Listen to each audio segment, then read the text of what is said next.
జై శ్రీకృష్ణ. సంజయుడు ధృతరాష్ట్ర మహారాజుకు కురుక్షేత్ర రణరంగమును గూర్చి చెప్తా.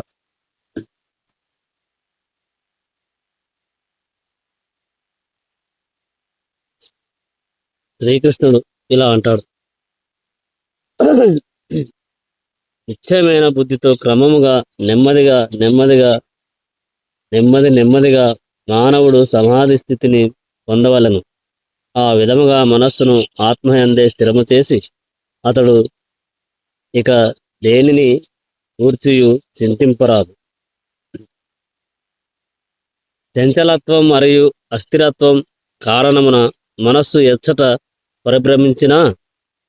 పరిభ్రమించినను మానవుడు దానిని అచటి నుండి తప్పక మరలించి ఆత్మవశమునకు కొనిరావలేను.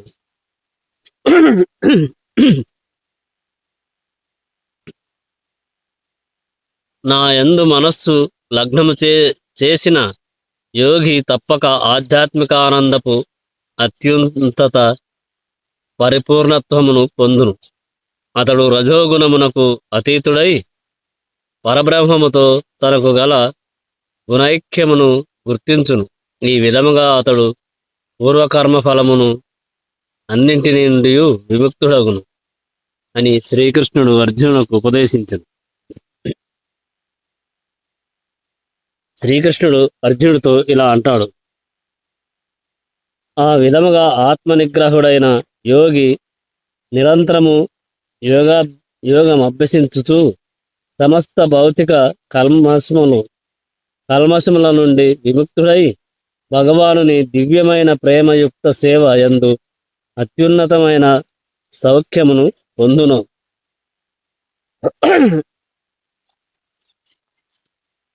నిజమైన యోగి నన్ను సర్వజీవుల యందును మరియు సర్వజీవులను నా యందును గాంచును. నిజమునకు ఆత్మదర్శి అయిన అట్టి వ్యక్తి దేవాది దేవుడైన నన్నే సర్వత్రా గాంచును. నన్ను సర్వత్రా వీక్షించువానికి మరియు నా యందు సమస్తమును గాంచువానికి నేను కనబడకపోవుట గాని నాకు అతడు కనబడుట పోవుట గాని జరగదు అని శ్రీకృష్ణుడు అర్జునునకు ఉపదేశించను. శ్రీకృష్ణుడు అర్జునుడితో ఇలా అంటాడు: నేనును మరియు హృదయస్థుడైనను పరమాత్మయు ఒక్కడేనని ఎరిగి పరమాత్మ భజనయందు నియుక్తుడైన యోగి అన్ని పరిస్థితుల యందును నా యందే సదా నిలిచియుండును. ఓ అర్జున, ఎవడు తన ఆత్మతో పోల్చుకొని సమస్త జీవులను వాటి సుఖ దుఃఖములందు సమానముగా గాంచునో అతడే ఉత్తమ యోగి అనబడును. అర్జునుడు పలికెను: ఓ మధుసూదన, మనస్సు సంచలమును మరియు అస్థిరమును అయ్యున్నందున నీవు సంగ్రహముగా తెలిపినటువంటి యోగ పద్ధతి ఆచరణకు అసాధ్యమైనదిగను మరియు అసఖ్యముగను నాకు తోచుతున్నది.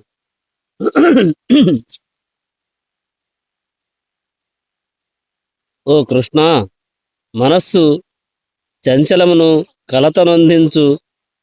కలత నొందించునదియును దృఢమును మిక్కిలి బలవత్తరమును అగుటచే దీనిని నిగ్రహించుట వాయువును నిగ్రహించుట కంటెను కష్టతరమని నేను భావించుచున్నాను.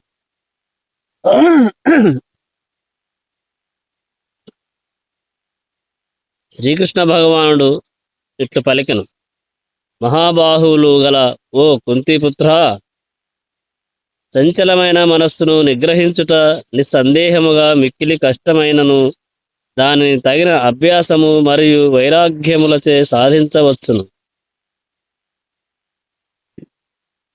నిగ్రహింపబడని మనస్సు గలవానికి ఆత్మానుభూతి అతి కష్ట కార్యము. కానీ మనోనిగ్రహము కలిగిన తగిన పద్ధతుల ద్వారా యత్నించువానికి జయము తప్పక సిద్ధించును. ఇది నా అభిప్రాయం. అర్జునుడు పలికెను: ఓ కృష్ణ, తొలుత ఆత్మానుభూతి మార్గమును శ్రద్ధతో ననుసరించి పిదప లౌకిక భావన కారణముగా దానిని త్యజించి యోగమునందు పరిపూర్ణత్వమును పొందలేని విఫలుడైన యోగి గమ్యమెట్టిది. మహానుభావుడవైన ఓ కృష్ణ, ఆధ్యాత్మిక మార్గము నుండి వైదొలిగిన అట్టి మానవుడు ఆధ్యాత్మిక జయమును మరియు లౌకిక జయమును రెండింటిని పొందనివాడై ఎచ్చటను స్థానము లేకుండా వాయువుచే చెదరగొట్టబడిన మేఘము వలె నశింపడా. ఓ కృష్ణ, ఈ నా సందేహమును సంపూర్ణముగా తొలగించుమని నిన్ను ప్రార్థించుచున్నాను. ఈ సందేహమును తొలగించుటకు నీవు తప్ప ఇతరులెవ్వరును కనబడట లేదు. శ్రీకృష్ణ భగవానుడు ఇట్లు పలికెను: ఓ పార్థ, శుభకార్యములయందు నియుక్తుడైన వాడు ఈ లోకమున గాని ఆధ్యాత్మిక లోకమున గాని వినాశనమును పొందడు. మిత్రమా, మంచి చేయువాడెన్నడును చెడుచే పరాజితుడు కాడు.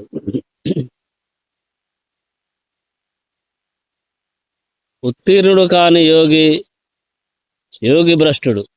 పుణ్యజీవులు వసించు పుణ్యలోకములయందు అనేక సంవత్సరములు సుఖముల అనుభవించిన పిదప పవిత్రుల కుటుంబమున గాని లేదా శ్రీమంతుల గృహమున గాని జన్మించును. లేక దీర్ఘకాల యోగాభ్యాసము పిమ్మట ఉత్తీర్ణుడు కానిచో అట్టి యోగి గొప్ప జ్ఞానవంతులైన యోగుల కుటుంబమున జన్మించును. కాని ఈ జగత్తులో అట్టి జన్మము నిశ్చయముగా మిక్కిలి అరుదు. ఓ కురునందన, అట్టి జన్మను పొందిన పిమ్మట అతడు పూర్వజన్మమునకు సంబంధించిన ఆధ్యాత్మిక చైతన్యమును పునరుద్ధరించుకొని పరిపూర్ణ విజయమును సాధించుటకు తిరిగి అధికమైన అభివృద్ధికై యత్నించును. పూర్వాభ్యాసముచే పొందిన దివ్య చైతన్యము కారణముగా అతడు కోరికనే ఆ ప్రయత్నముగా యోగ సిద్ధాంతముల వైపునకు ఆకర్షింపబడును. జిజ్ఞాసువైన అట్టి యోగి శాస్త్రముల యందు తెలుపబడిన కర్మ సిద్ధాంతములకు సదా అతీతుడై ఉండును. సమస్త కల్మశముల నుండి శుద్ధిపడిన యోగి మరింత అధిక పురోగతి కొరకు శ్రద్ధతో యత్నించినప్పుడు బహుజన్మల అభ్యాసముల పిదప పరిపూర్ణత్వమును పొంది అంత్యమున పరమగతిని పొందును అని శ్రీకృష్ణుడు అర్జునునకు ఉపదేశించెను. ఓ అర్జున, యోగి యపస్వి కంటెను, జ్ఞాని కంటెను, కామ్యకర్మలు చేయువాని కంటెను అధికుడు. అందుచే అన్ని పరిస్థితుల యందును నీవు యోగివి కమ్ము. అత్యంత శ్రద్ధతో నా భావన యందే సదా నిలిచియుండువాడును, నన్నే తన యందు సదా స్మరించువాడును, మరియు నాకు దివ్యమైన ప్రేమయుక్త సేవను ఉనరించువాడును అగు యోగి యోగులందరికంటెను అత్యంత సన్నిహితముగా నాతో యోగమునందు కూడినట్టివాడై ఉన్నాడు. యోగులందరిలో అతడే అత్యున్నతుడు. ఇదియే నా అభిప్రాయం అని శ్రీకృష్ణుడు అర్జునునకు ఉపదేశించెను అని సంజయుడు ధృతరాష్ట్రుడితో ఆ రణరంగమును గూర్చి చెప్పుచున్నాడు. శ్రీకృష్ణ భగవానుడిట్లు పలికను: ఓ పార్థ, మనస్సును నాయందే లగ్నము చేసి నా సంపూర్ణ భావనలో యోగమభ్యసించుట ద్వారా నీవు నిస్సందేహముగా నన్నెట్లు సమగ్రముగా నెరగగలవో ఇప్పుడే వినుము.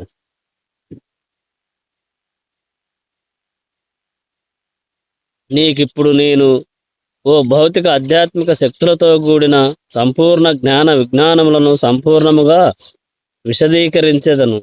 దీనిని తెలుసుకొనిన పిమ్మట నీవు తెలుసుకొనవలసిన ఏదియూ మిగిలియుండదు. వేలాది మనుష్యులలో ఎవరో ఒక్కరు మాత్రమే సంపూర్ణ సిద్ధిని సాధించుటకు యత్నించును.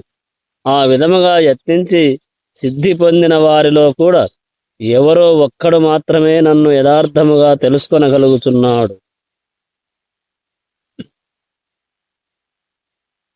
భూమి, జలము, అగ్ని, వాయువు, ఆకాశము, మనస్సు, బుద్ధి మరియు అహంకారము అను ఈ 8 అంశముల సముదాయము నా భిన్న ప్రకృతి ఎనబడును.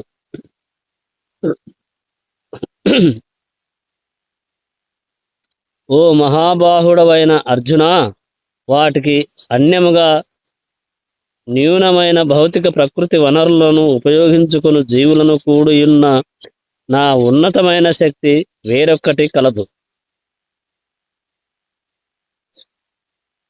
సృజింపబడిన సర్వజీవులకు ఈ 2 ప్రకృతులే కారణములై ఉన్నవి. ఈ జగత్తునందలి భౌతికమును ఆధ్యాత్మికమును అగు సర్వమునకు మూలమును మరియు ప్రళయమును నేనే అని నిశ్చయముగా ఎరుగుము. ఓ ధనంజయ, నాకంటను శ్రేష్టమైన సత్యం ఇంకొకటి లేదు. దారమునందు ముత్యములు కూర్చబడినట్లు సమస్తము నా పైననే ఆధారపడి ఉన్నది. కౌంతేయ, నీటి యందు రుచిని, సూర్యచంద్రుల యందు కాంతిని, వేదమంత్రములందు ఓంకారమును, ఆకాశమునందు శబ్దమును, నరుని యందు సామర్థ్యమును నేనే అయ్యున్నాను. నేను భూమి యొక్క అద్యమైన సుగంధమును, అగ్నియందు ఇష్టమును, జీవుల యందలి ప్రాణమును, తపస్సుల యందు తపస్సును అయ్యున్నాను. ఓ పృథకుమార, నేనే సర్వప్రాణులకు సనాతన బీజమనియు, బుద్ధిమంతుల యందలి బుద్ధిమంతునియు, శక్తిమంతుల యందలి శక్తిననియు తెలుసుకొనుము. శ్రీకృష్ణుడు అర్జునుడితో ఇలా అంటాడు: ఓ భరతవంశ శ్రేష్ఠుడా, బలవంతులలోని కామరాగరహితమైన బలమును మరియు ధర్మ సిద్ధాంతములకు విరుద్ధము కానటువంటి కామ సంభోగమును నేనే అయ్యున్నాను.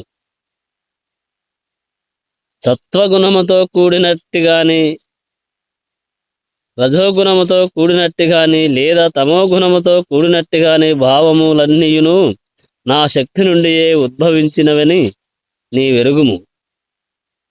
ఒక విధముగా నేనే సర్వమునైనను స్వతంత్రుడను. ప్రకృతి త్రిగుణములు నా యందున్నను నేను వాటికి లోబడియుండును.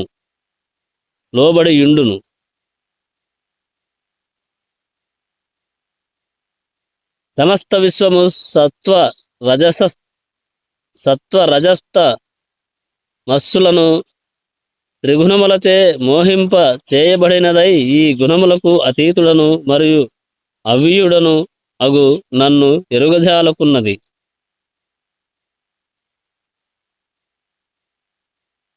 భౌతిక ప్రకృతికి సంబంధించిన త్రిగుణములతో కూడిన నా ఈ దైవీ మాయ నిశ్చయముగా దాటశక్యము కానిది. కాని నన్ను శరణ పొందిన వారు దీనిని సులభముగా దాటగలుగుదురు అని శ్రీకృష్ణుడు అర్జునునకు ఉపదేశించెను. దుష్టులైన మూఢులు, నారాధములు, మాయచే హరింపబడిన జ్ఞానము గలవారును, దానవ ప్రవృత్తి అయిన నాస్తిక స్వభావమును కలిగి యుండువారును నన్ను శరణు పొందజాలరు.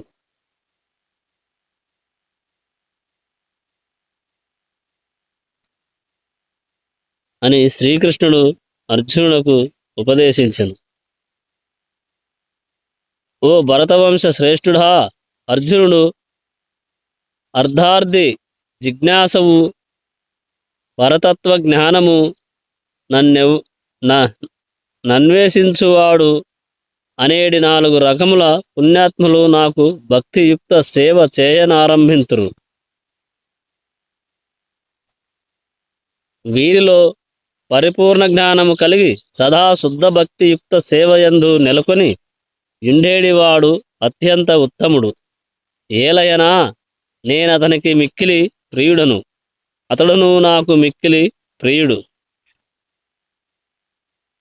ఈ భక్తులందరూ నిస్సంశయ ఈ భక్తులందరూ నిస్సంశయముగా ఉదాత్తులే అయినను వీరిలో నా జ్ఞానమునందు స్థితుడైన వానిని నన్నుగానే నేను భావింతును. నా దివ్యమైన సేవయందు నియుక్తుడైనందున అతడు అత్యుత్తమము మరియు పరమగమ్యమైన నన్ను తప్పక పొందగలడు.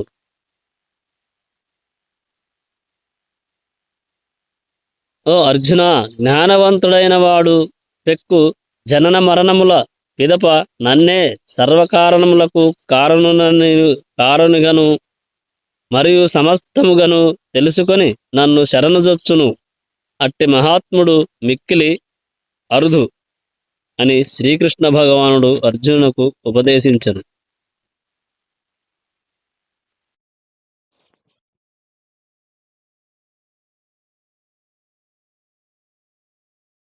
భౌతిక వాంఛలచే జ్ఞానము అపహరింపబడిన వారు ఇతర దేవతలకు శరణుజొచ్చి తమ స్వభావ గుణములు అనుసరించి ఆయా ప్రత్యేక పూజా విధానములను అనుసరించును. నేను అందరి హృదయములందు పరమాత్మ రూపమున నిలిచియుందును. ఎవరైనను ఒక దేవతను పూజింపగోరినంతనే నేను అతని శ్రద్ధను స్థిరము చేసి ఆ ప్రత్యేక దేవతకు అతడు భక్తుడగునట్లు చేయుదును. అట్టి శ్రద్ధతో కూడిన వాడై మానవుడు ఏదేని ఒక దేవతారాధనను చేపట్టి తద్వారా తన కోరికలను ఈడేర్చుకొనును. కానీ వాస్తవమునకు ఆ అవర ఆ ఆ పరములన్నీయు నా చేతనే వసగబడును. ఆ వరములన్నీయు నా చేతనే వసగబడును. అల్పబుద్ధులు దేవతలను పూజింతురు, నా వా కాని వారొసగేడి ఫలములు అల్పములు మరియు తాత్కాలికములై యున్నవి. దేవతలను పూజించువారు దేవతాలోకములను చేరగా నా భక్తులు మాత్రం అంత్యమున నా పరంధామమునే చేరుదురు. నన్ను సంపూర్ణముగా ఎరుగని మందబుద్ధులు దేవాది దేవుడనైన నేను అనగా శ్రీకృష్ణుడు తొలుత నిరాకారుడనై ఉండి ఇప్పుడు ఈ రూపమును దాల్చి తినని భావింతురు. అజ్ఞానవశమున వారు నాశరహితమును మరియు అత్యుత్తమమును అగు నా దివ్య స్వభావమును ఎరుగలేరు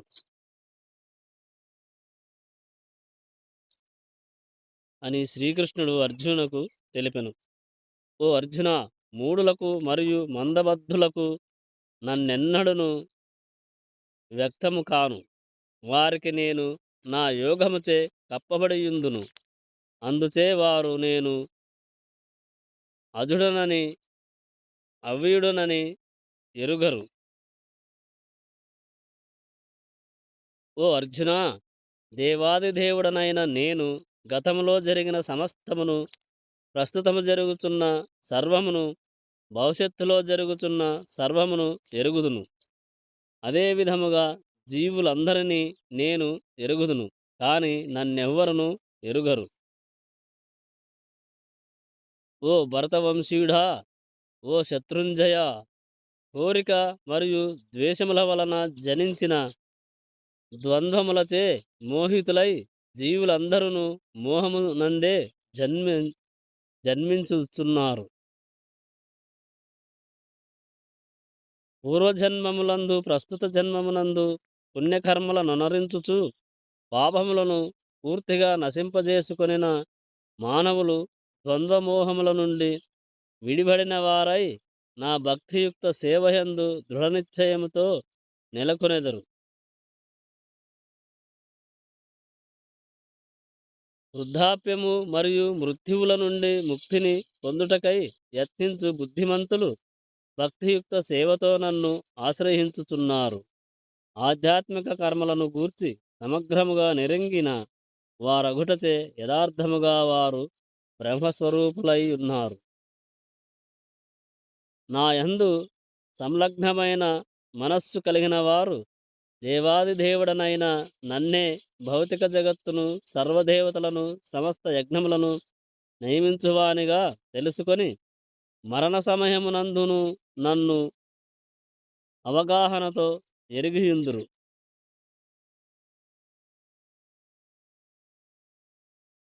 అర్జునుడు ప్రశ్నించను, ఓ ప్రభువు, ఓ పురుషోత్తమా, బ్రహ్మమనే బ్రహ్మమననేమి, ఆత్మ ఎననేమి, కామ్యకర్మలననేమి, భౌతిక సృష్టి ఎననేమి, దేవతలన దేవతలన అననెవరు, దయతో ఇది నాకు వివరింపుము. ఓ మధుసూదన, యజ్ఞప్రభువు ఎవ్వరు, అతడు ఏ విధముగా దేహమునందు వసించియుండును, భక్తియుక్త సేవనందు నిలిచిన వారు మరణ సమయమున నిన్నెట్లు ఎరుగజాలుదురు. శ్రీకృష్ణ భగవానుడు పలికెను, నాశరహితమును గుణాతీతమైనట్టి జీవుడే బ్రహ్మమనియు మరియు అతని నిత్య స్వభావమే ఆధ్యాత్మమనియు చెప్పబడును. ప్రాణుల భౌతిక దేహోద్భవమునకు సంబంధించిన కార్యమే కర్మము లేక కామ్యకర్మము అని చెప్పబడుచున్నది.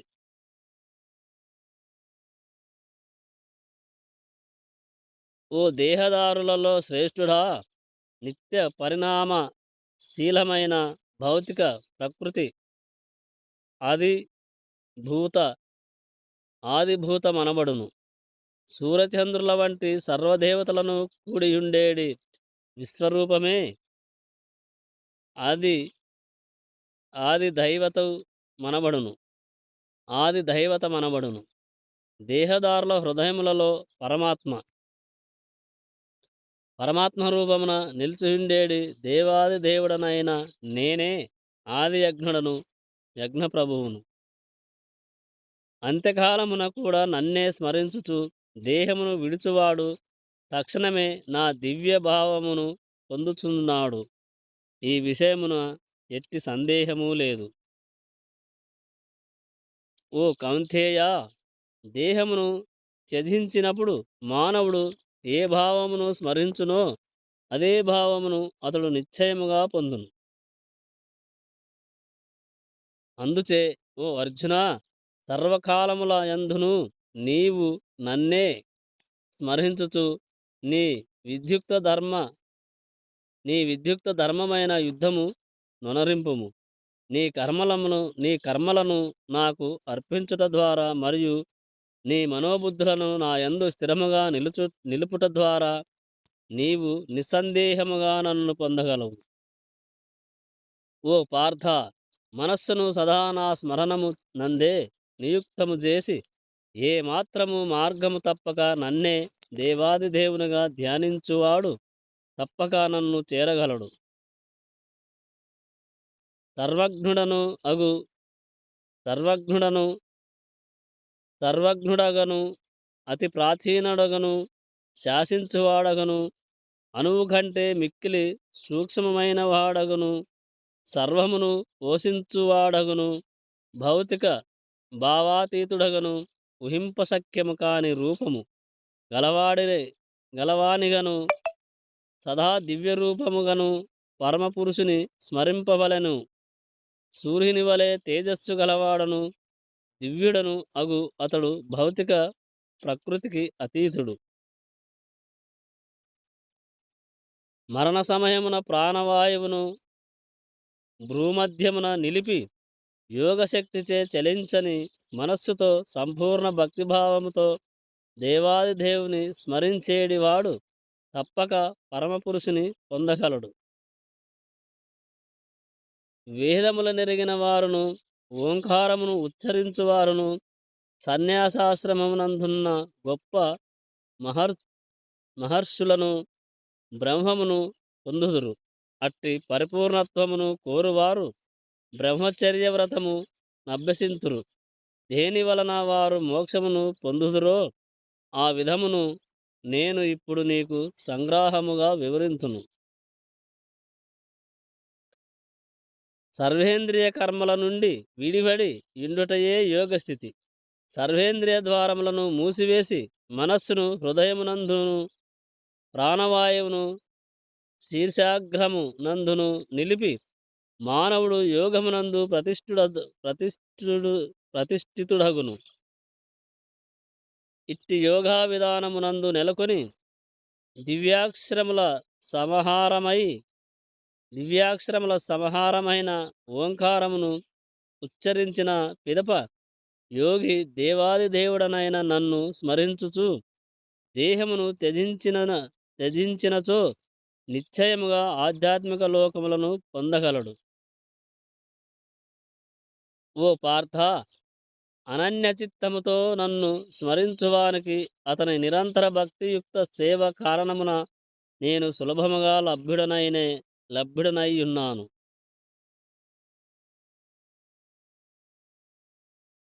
భక్తియోగములైన మహాత్ములు నన్ను పొందిన పిమ్మట అత్యున్నతమైన సంసిద్ధిని పొందిన వారగుటచే దుఃఖాలయ దుఃఖాలయమైన దుఃఖాలయమైన ఈ అనిత్య జగత్తునకు ఎన్నడను తిరిగి రాడు.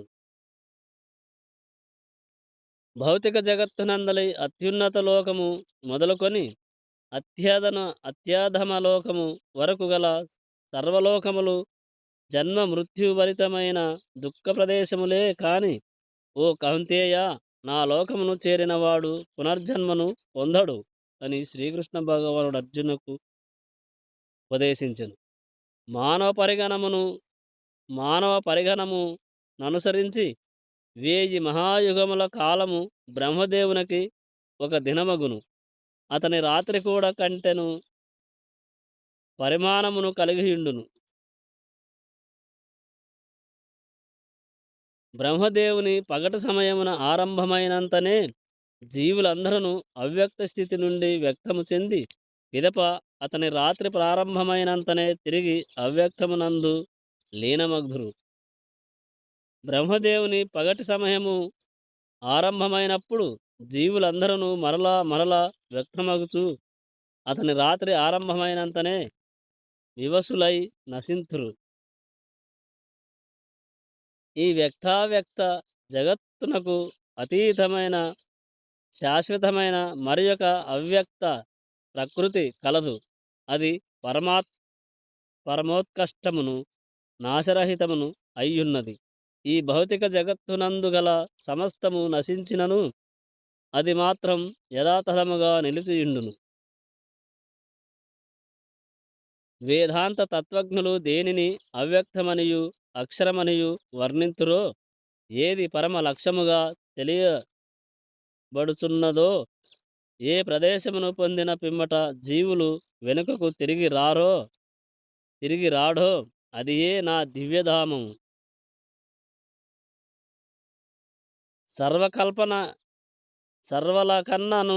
సర్వుల కన్నను అధికుడైన దేవాది దేవుడు అనన్య భక్తి చేతనే పొందదగినవాడు. అతడు నా దివ్యాధ్యాయమునందు నిలిచియున్నను నా దివ్యధామమునందు నిలిచియున్నను సర్వవ్యాపి అయి ఉన్నాడు. మరియు అతని యందే సమస్తము స్థితిని కలిగియున్నది. ఓ భరతవంశ శ్రేష్ఠుడా, ఏ కాలములందు ఈ జగత్తును వీడుట ద్వారా యోగి వెనుకకు తిరిగి వచ్చుట జరుగునో లేక తిరిగి రాకుండునో నీకు నేనిప్పుడు వివరించెదను. పరబ్రహ్మము నెరిగిన బ్రహ్మవిధులు అగ్నిదేవుని ప్రభావమునందును కాంతియందును పగటి యందలి ఏదేని శుభఘడియ యందును శుక్లపక్షమునందును లేక సూర్యుడు ఉత్తరమునకు ప్రయాణించు ఉత్తరాయణ పుణ్యకాలమునందలి 6 మాసములందును ఈ జగమును వీడుట ద్వారా ఆ పరబ్రహ్మమును పొందుదురు. ధూమ సమయమునందును రాత్రి అందును కృష్ణపక్షమునందును సూర్యుడు దక్షిణమునకు ప్రయాణించు దక్షిణాయన సమయమునందును మరణించు యోగి చంద్రలోకమును పొందినను మరలా వెనుకకు తిరిగి వచ్చును. వేదాభిప్రాయమును అనుసరించి శుక్లగతి కృష్ణగతి అని ఈ జగత్తును విడిచిపోవు మార్గములు 2 కలవు. శుక్లగతిన మరణించిన వాడు తిరిగి రాకుండును. కృష్ణగతిన మరణించిన వాడును తిరిగి రావచ్చును.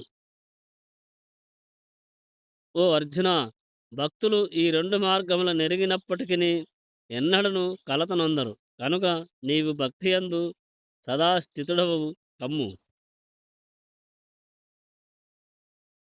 వేదాధ్యాయనము వలన వేదాధ్యాయనము వలనను తీవ్ర తపస్సులతో కూడిన యజ్ఞాచరణము వలనను దానముల వలనను భక్తియుక్త సేవా మార్గమును చేపట్టు మానవునికి ఆధ్యాత్మికములు మరియు కామ్యకర్మలు అనుసరించుట వలన 4 ఫలితములు లభింపకపోవు.